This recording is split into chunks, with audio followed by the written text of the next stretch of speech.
India's Commerce Minister has criticized e-commerce platforms for engaging in predatory pricing practices, which he claims are causing significant disruption in the market. The minister warned that such practices could lead to broader social and economic consequences as they undermine traditional retail businesses and destabilize local economies. Welcome to VAR India News Hour.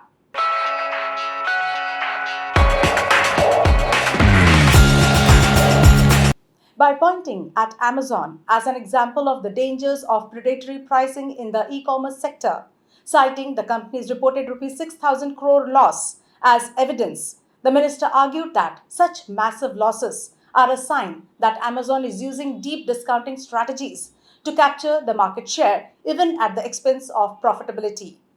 This tactic, he warned, is detrimental to the overall retail ecosystem, particularly for small and medium sized enterprises and traditional retailers who cannot compete with such aggressive pricing. Predatory pricing, where products are sold at very low prices to undercut competitors, has been a contentious issue in India's retail sector. Traditional brick and mortar retailers have long complained that large e-tailers, often backed by significant foreign investment, are using their financial muscle to drive local businesses out of the market.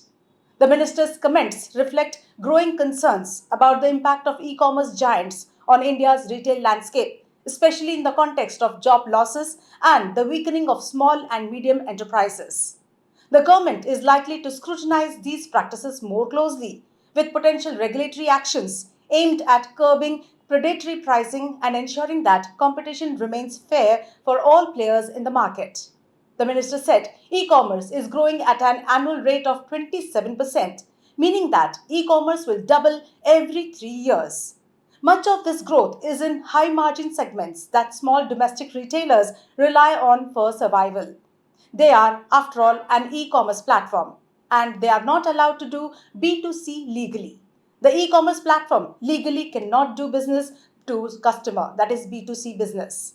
Overall, the minister's remarks have intensified the ongoing debate about the role of e commerce in India's retail ecosystem, and the government is keen to protect local businesses from what it perceives as unfair competition from global e commerce players. Let's look into today's headlines. India plans to set up 50 e-commerce export hubs. The government is planning to establish approximately 50 e-commerce export hubs over the next 5 years through public-private partnerships. This initiative, planned by the Commerce and Industry Ministry, aims to enhance exports via online platforms, addressing the current low level of e-commerce exports, which are only $5 billion compared to China's $300 billion. 10 of these hubs will be set up in the current financial year. NVIDIA accelerated computing to ease India's toll booth traffic.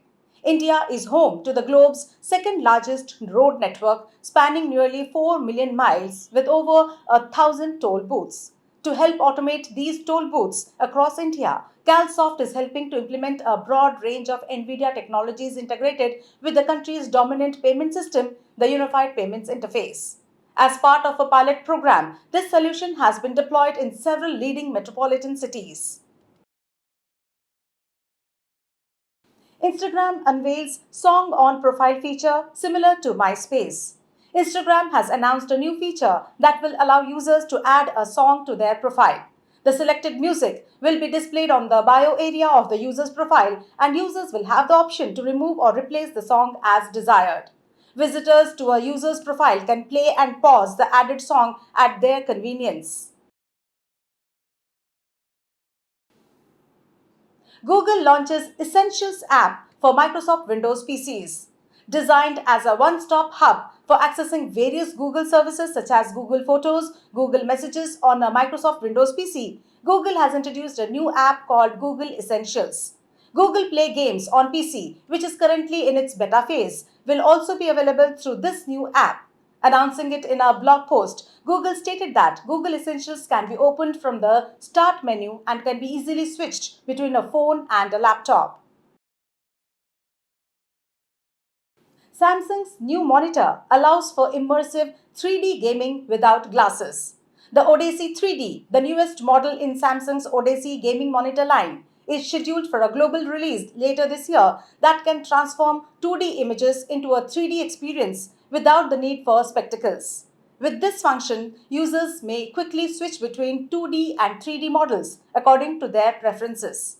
The new monitor will be available in two sizes, that is 27-inch and 37-inch, both featuring a 4K QLED panel with a refresh rate of up to 165 Hz. That's all for now. Please like, share, comment, and subscribe to VAR India magazine. You can download the VAR India app from Google Play Store and Apple App Store for more news and updates. Stay tuned. Thank you.